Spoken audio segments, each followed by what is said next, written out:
And my physics teacher, who was my partner in Chicago, when he retired, he said, you can have whatever you want from my office, you can have. I want the $10 plaque that was behind your desk that said, if we're all going to eat, someone has to sell. Because when I was like 20 years old, looked at that plaque, it was like a wake-up moment. Like, of all the things that this man could have around him, he's got like this cheesy $10 plaque that says, if we're all going to eat, someone has to sell. And it speaks to the importance of what it takes to build a business. You're always selling. You're selling to candidates, you're selling to vendors, you're selling to counterparties, you're selling to customers.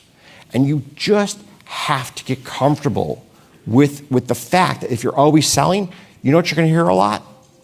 No. Not going to do that, not interested, no interest.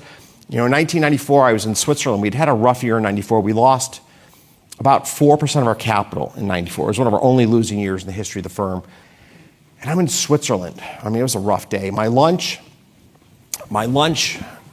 I sat down at lunch. This person sits down. Oh, you're not John Griffin. No, I'm Ken Griffin. He goes, oh, I thought you were John Griffin from Fenchurch, another firm. He goes, I got to go.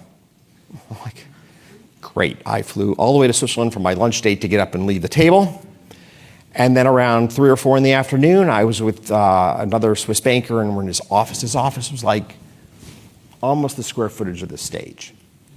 Beautiful furniture.